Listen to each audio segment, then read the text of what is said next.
Thank you for coming. My name is Crystal Colon. I served in the United States Army from 2004 to 2010. During that time, I was deployed twice to Iraq. I spent a total of 26 months in that country. And as a combat veteran myself, Veterans Day is very important to me. And I see it as a time for reflection and thinking back on things, and kind of as a time to just reflect on life, be with your comrades, be with your friends, and I really do appreciate all of you coming out here for this ceremony. Veterans Day was originally known as Armistice Day, and it was seen as a day to celebrate the end of World War I. It was established by Congress to perpetuate peace through goodwill and mutual understanding between nations. At the end of World War II, however, the United States renamed it Veterans Day and declared it to be a time to honor all individuals who have served in the military, both living and deceased. In America today, November 11th is no longer a day to reflect or promote peace. It has devolved into a hyper-nationalistic worship ceremony for war and those who wage it. It is a federally commissioned day off from work that is to be spent taking advantage of mattress sales and clothing discounts while waving American flags and red ribbons all over the place. Yellow ribbons, I'm sorry. No longer is this day a time to reflect on current conflicts and past mistakes, but instead is a day to get a head start on your holiday shopping. Everywhere you look, there are businesses supporting the troops by offering special discounts or free meals. But soldiers and veterans don't need another 25% off sale in their names. We need healthcare, and we need jobs, and we need housing. We need adequate mental health services. We need peace, and we need each other. Currently, 22 veterans a day are committing suicide. This is just a statistic for most. But for the veterans community, these are our friends, these are our lovers, these are us, these are our family members. And somehow, it still happens. The drums of war still keep going. People keep dying, and yet somehow we haven't learned our lesson, and we continue to perpetuate these wars. More veterans have now killed themselves at home after returning from war than they have died in the combat zone. Has America not grown tired of war yet? Are we not yet tired of sending our children and grandchildren off to fight? Are we not yet tired of giving billions of dollars to the corporate and military industrial complexes while schools and pension funds at home suffer? Are we not yet tired of continuously creating more combat veterans each year? Perhaps if we spent a little more time loving and caring for one another while actively working towards peaceful resolutions, we may cease to create any new veterans and can go back to celebrating Armistice Day as it was intended. Thank you.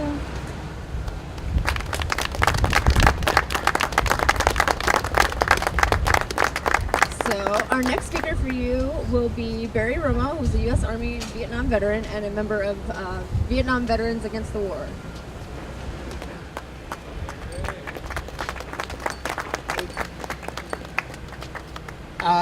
VVAW, most of you have been here before, but I see some new faces, has been holding Veterans Day and Memorial Days against the war since 1971. We started out in Dealey Plaza when Jane Byrne built the Vietnam Vets Memorial Fountain, which used to be up there in the middle of the road. Daley didn't like it, so he actually lost it. It was taken down during the repair of Lower Wacker Drive, and then they couldn't find it. So we ended up with this place, but we want you to realize that every Vets Day and Memorial Day at 11 o'clock, you can find us here. And so that's for the future. I'm not going to talk much more because it's cold, and I want to praise you for coming out. When we first got here, Bill and I were talking, and it was really coming down. It was really showery, and we were trying to remember when the last time it was this bad, that cold, and if it would get worse. And then it stopped raining.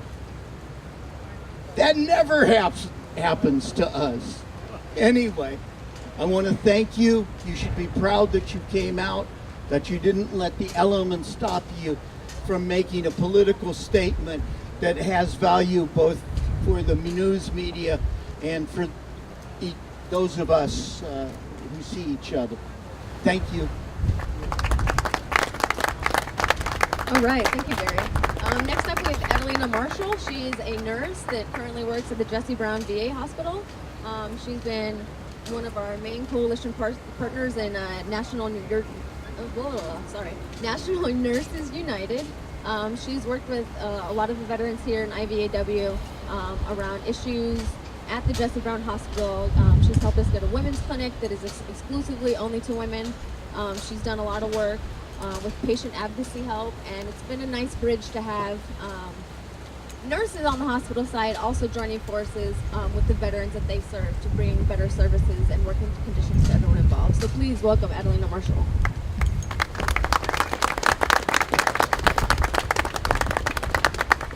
Thank you, and I'd like to thank everyone for coming out today, and especially IVAW, our Vietnam, Iraqi, Afghani vets against the war. I want you to know that with NNU VA, that every day is Veteran Day at the VA, that the nurses are committed to speaking on behalf of our veterans, and in coalition with our vets, we have made changes at the VA. And we encourage you to still look at us as your partners and as your advocate in health care. In '08, I just recently reviewed an email that was sent by a nurse saying something is wrong. How do I get somebody to address this? Where can I go? They were sent to the unions, and the unions address the patient care issues at the veteran. We still are your voice, and we speak very loudly for support of our veterans and our care. We are now, tomorrow at Hines, we will be having an action day so that the nurses can be properly supplied with gear to take care of any of our patients who may be infected with any infectious disease, and with Ebola right now being in the forefront, we still don't have the adequate care support system that we need. We need adequate gear so that we can go there. We've asked for volunteers, and overwhelmingly we have staff that is willing to step to the forefront to care for our veterans. We are there for you, NNU supports you 100%. We are your voice at the VA. We want you to come to the VA for all your health care, because we are uniquely qualified to deliver that. We have many veterans that are work there that cares for you and that is committed to your care. We thank you again for all your services, and again, know that we are there for you. We advocate for you. Thank you very much.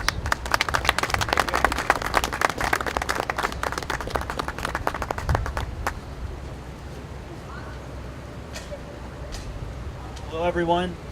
Thank you so much for coming out in this harsh weather. I'm Jacob Crawford. I'm a veteran of the U.S. Navy, 7 years, and a member of Iraq Veterans Against the War for 7 years also. Our next speaker is Zach Laporte, the U.S. Army. He was a U.S. Army Ranger and Iraq Veteran Against the War, and he's going to tell his story about his time in Iraq.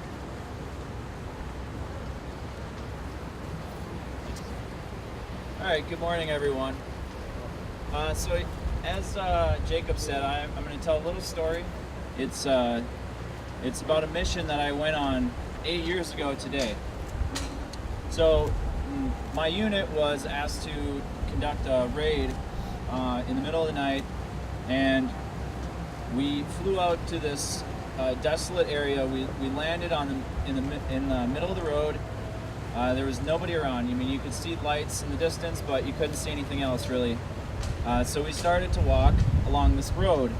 We walked for a couple of kilometers, and we started to take fire, small arms fire. We stopped, and we started to react the way we had been trained to do by the book.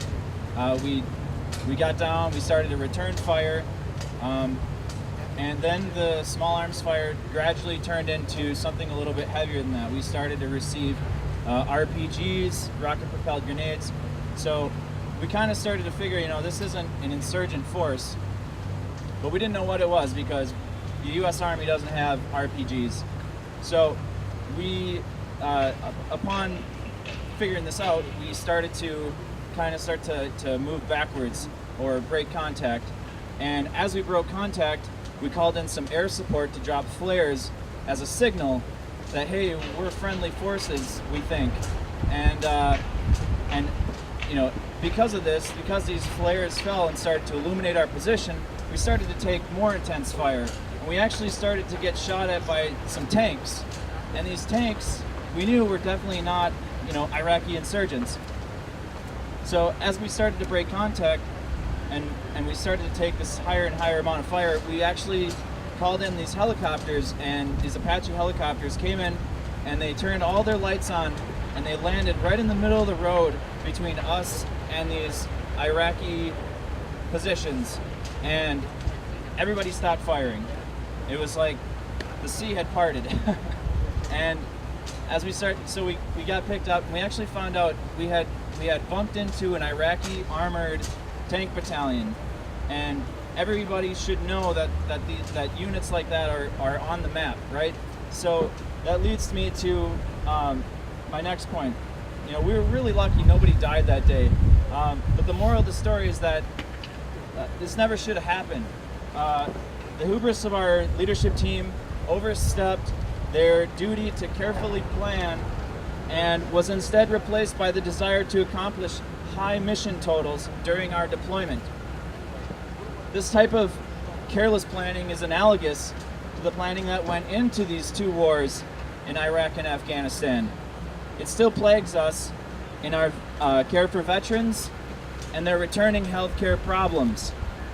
It's memories like the story that I just told you that continue to haunt veterans every single day. Now we have new memories that haunt us. Memories of Jacob George and Thomas Young, or Joshua Castile and Ethan Defiant. The list goes on. That's what makes events like this so important, and I just want to thank you for coming out today. Have a nice day.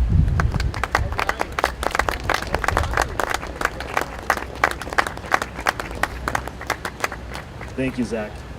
Indeed, it is a time to grieve after we've lost two IVAW members just in the last month.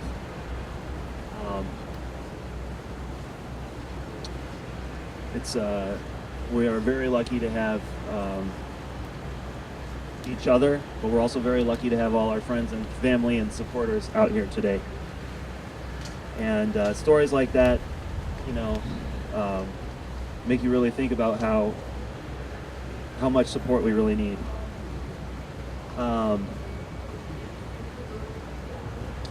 We have a couple more speakers. We have another ally, John Bartlett from the Take Back Chicago and the executive director of the Metropolitan Tenants Organization. Where is he? Yeah. Thank you very much. Good morning, everyone. And I'd like to take a moment to thank all the organizers of this event, because I think it is really critical that we always remember the high cost that war has on the men and women that fight it. And I'm just really glad to be here standing with veterans on this Veterans Day. So while I stand in support of the veterans, I have to also say that I do not support the wars that have been fought during my lifetime by the U.S. government. That they have generally been wars for resources and power, and that is whether it's been Vietnam, whether it's been in Nicaragua, whether it's been in Iraq 1, Iraq 2, or Afghanistan. So the people that have benefit are the war profiteers, and they have made enormous profits. We spend billions and billions of dollars to support war, to make its weapons, and to support illegitimate governments. But then when I look at what is that doing for us here, I look at the veterans and wonder, where is the support for the veterans? And whether it's been by a Democratic-led or Republican-led government, the support generally has not been there. In January of this year, I was looking at statistics, and there were 49,933 homeless veterans. To me, that is an outrage. That is what we should be going to war against. And in fact, to me, there shouldn't be no veterans homeless. There shouldn't really be anyone homeless. And then, so I look at, well, why is this happening? It's not about resources. If we would not build one stealth bomber, we would be able to house every one of those homeless vets for 3 years. So it's ridiculous. What we have is a problem of priorities and values. And I think that that's kind of what some of the issue is, that when we look around in the country today, actually, with this economic crisis that we are facing, we hear like some of the Koch brothers, and there are folks that are saying it's about immigrants and immigration or high taxes. It's not about that. What the problem comes down to, it's about war, and it's about the immense wealth and salaries that the 1% are getting. So I'm really glad that people are here, and I'm glad that people are rallying and marching, because that's what it's going to take. We need to change those values. We need to take back our government. We need to take back Chicago and Washington, and to say that we need equity and we want democratic values. We do not want war, and we do not want the rich to keep on getting richer. That we need to take back our government, and I'd like to encourage everybody after this rally to go to the Take Back Chicago rally that's happening today, and to support that, because we need to build a movement. So I just like to say thank you all, thank you for your service, and thanks.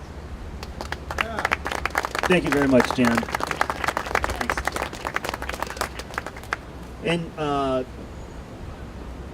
going off what Jan just said, we are marching after this along State Street to the Take Back Chicago rally at 77 East Washington, 77 West Washington, at the Chicago Temple. Our very own Vince Emanuele from Iraq Veterans Against the War will be speaking. You don't want to miss that. He's a great speaker. And then also to echo the message of Jan, that was excellent. Jan, rather. IVAW is against militarism. That's at the core of our values. And if nobody else was going to say it today, the expansion of the military as a solution and war as a solution in Syria and Iraq, we're completely against that. So that's why we're here today to rally. Part of the reason. More guns and bombs and hurt people is not going to solve any of these problems. There are other solutions, and we're here to tell people with alternative solutions besides war that we support them, even if it's going to be difficult. Moving on, Mike Applegate, where are you? There you go. Mike Applegate's a U.S. Navy veteran and member of IVAW, and here you go, Mike. Thank you, Jacob. Thank you, everyone, for coming here today. I know it's cold and miserable and gray, and it's fitting for Veterans Day. I know a lot of us are very shocked and numb with all of the losses to our community right now, and I just wanted to let everyone know that who is in the veteran community, if you do need help, ask for it. Don't be afraid to talk to someone, family member, mental health provider, anyone, to make sure that this doesn't continue to happen. Losing so many people in such a short period of time has really devastated a lot of us emotionally and psychologically, and we need to take care of each other.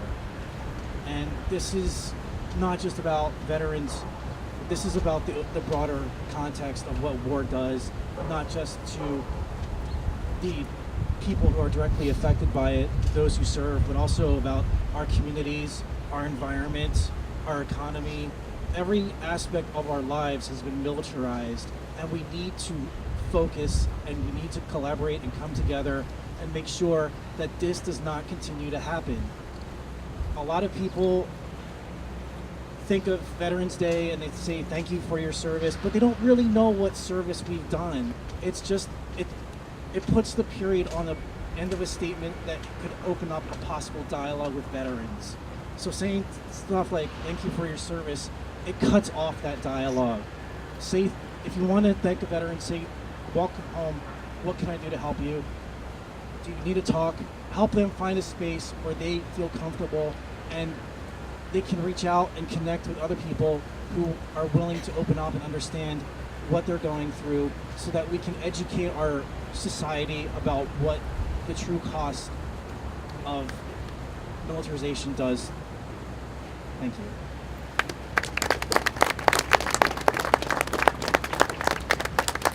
Thanks a lot, Mike.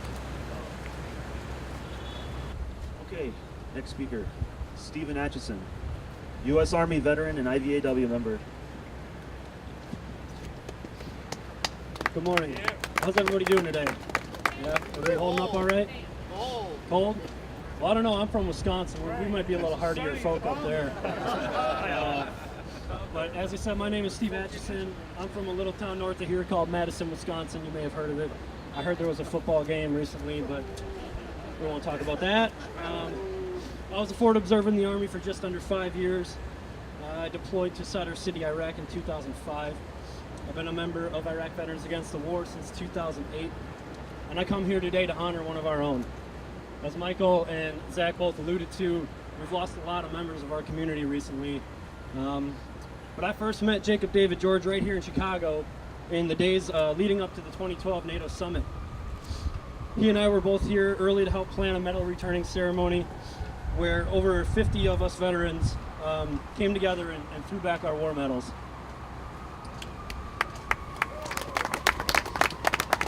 This is one of the proudest moments of my life, and I was lucky to be able to share it with Jacob. In these short few days with him, we immediately struck a bond after we realized that we had both come from pretty poor farming backgrounds. He was from Arkansas, the Wichita Mountains. I was from a place called Campbellsport, Wisconsin, right in the heart of a place called the Kettle Moraine. Very hilly, drumlins, glaciation, etc. We both came there asking pretty much the same question, and that was, why is our government sending poor farmers from Wisconsin and poor farmers from Arkansas to kill poor farmers in Iraq and Afghanistan when there's a lot of people in this world that are starving? This was also the first time that I had heard Jacob speak about the terms a soldier's heart and moral injury. I would like to read to you some of Jacob's own words on what this meant to him, and then hopefully, if it works, we'll follow up with a short recording of one of his songs.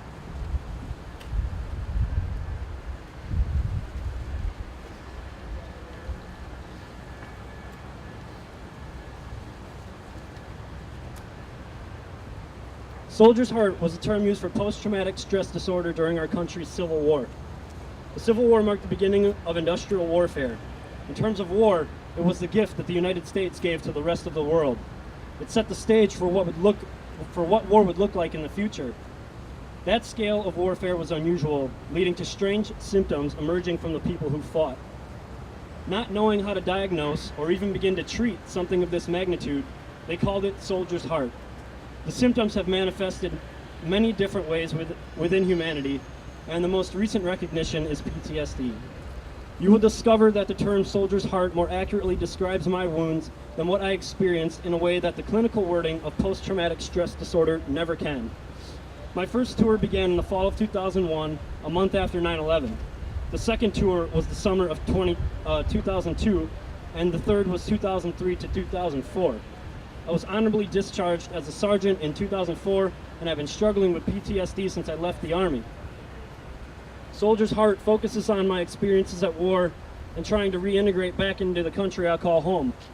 Soldier's Heart is about PTSD and one of its major components, moral injury. A wise medicine woman from Arkansas once told me that grief is pain trying to leave the body. If you don't allow yourself to grieve, it gets stuck.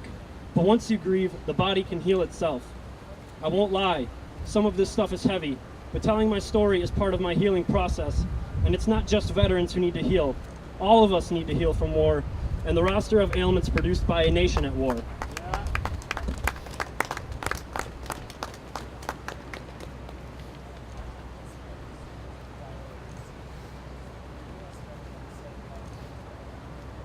So what I'm about to read is kind of a story or an explanation about the song that we're going to be hearing shortly after. A lot of us veterans feel we entered into a relationship with our nation through our service, a sacred contract of protection signed with the soul. It's like a marriage, except with the U.S. government, which is all of you, the people. This contract to protect is older than war itself. Through the use of this contract, some of us feel we've been taken advantage of. We feel our souls were misused. Our souls were used for less than honorable reasons. Things weren't fully explained to us, and decisions were made in secret without the full consent of the people. And all we really wanted to do was fulfill our sacred contract of protection. This contract isn't for the interest of international corporations or greedy people. Its fulfillment is hinged on the needs of the people. Through the misuse of this contract, many of us feel betrayed, deceived, cheated on, and abused emotionally, physically, intellectually, and spiritually. It's similar to what one may experience in an unhealthy marriage. This sacred contract of protection is more complicated to resolve than one of marriage. It's almost impossible to find the space to heal when the spouse, the U.S. flag, is stuck on the side of every business, bumper, and flagpole in sight. It's like having to look at your ex-partner in the eyes every time you leave the door of your house. If you've ever wondered why veterans don't want to spend a lot of time in heavily populated areas, this might be why. It certainly is for me. The best way I can explain this is like being lied to, cheated on, and having your heart broken, except you can't ever get away from it. I think the Civil War term soldier's heart has got it more accurate than other term because my heart was broken. In a similar way, it would have been in any other intimate relationship. I may never be able to have a functional intimate relationship because of this. I'll be working on it for the rest of my life, along with a generation of brave souls who served in the post 9/11 war. This song is about having my heart broken.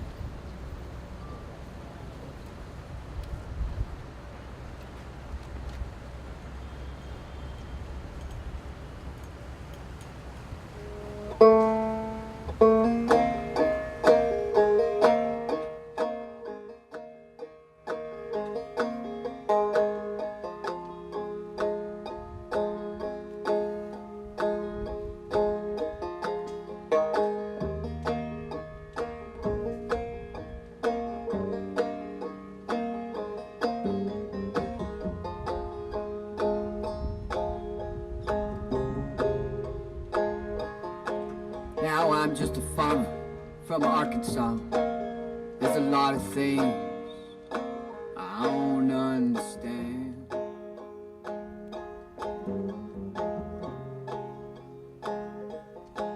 Like why we send farmers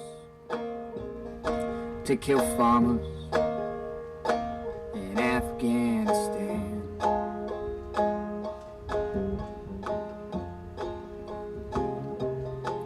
Now I did what I was told for my love of this land.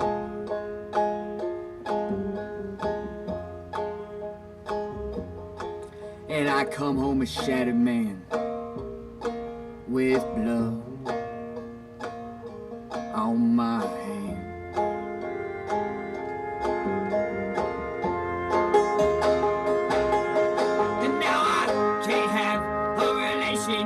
I can't hold down a job. Oh, and some may say I'm broken. Well, I call it a soldier's heart. Because every time I go outside, I gotta look her in the eyes. Oh, and knowing that she broke my heart and turned around and lied. Oh, I said red, white and blue. I trusted in you, and you never even told me why.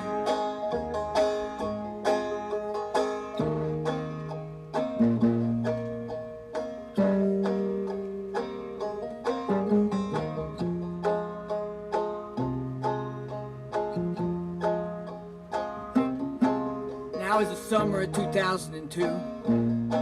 I just got off the Pakistan border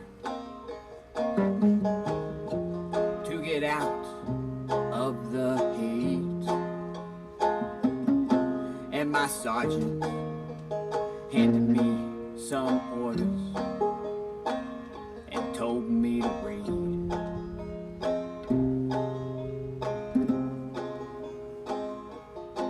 Well, it called for the mobilization of 500,000 soldiers, sailors, and Marines for impending invasion of Iraq the coming spring.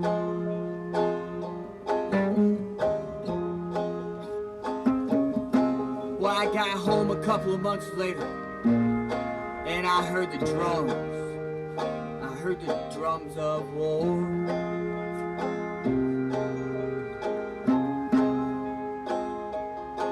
And they had y'all dancing all around and asking for more.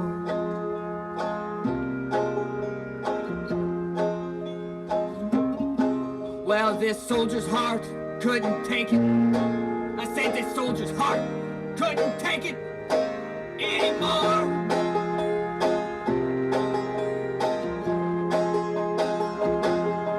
And now I can't have a relationship. I can't hold down a job.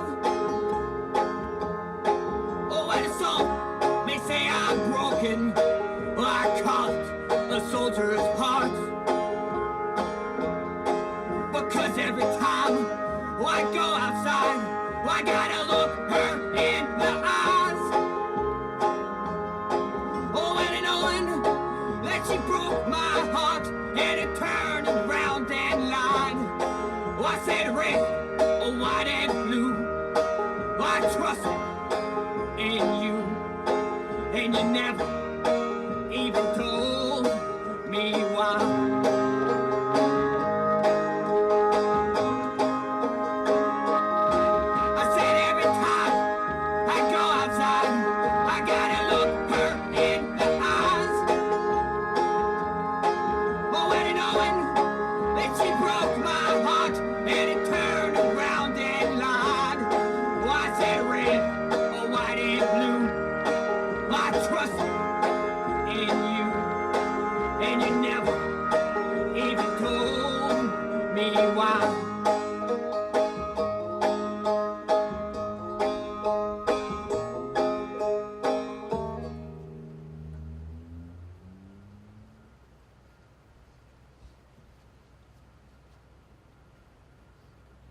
Many of you may already know, but tragically Jacob took his own life on September 17th of this year, shortly after our Nobel Peace Prize winning president announced that the U.S. would once again be bombing Iraq and Syria.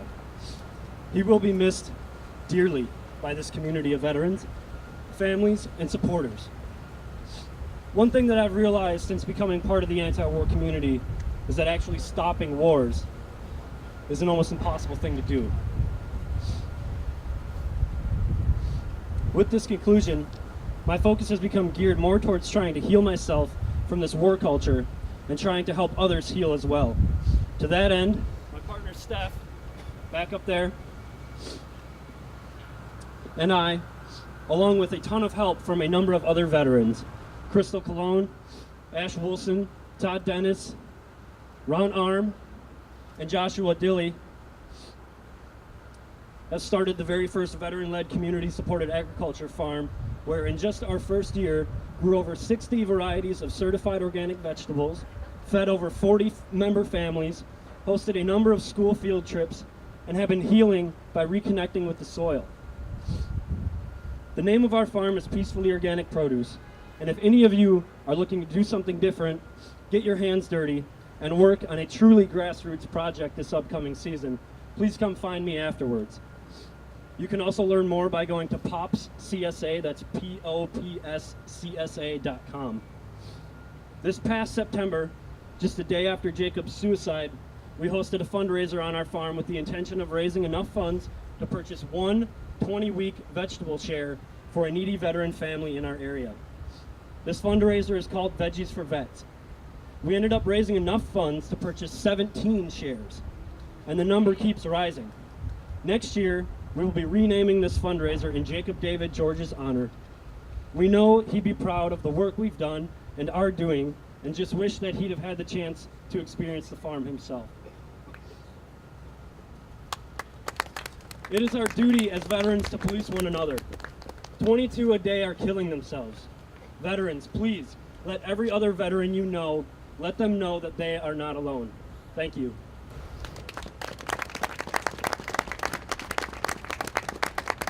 Thank you, Steve.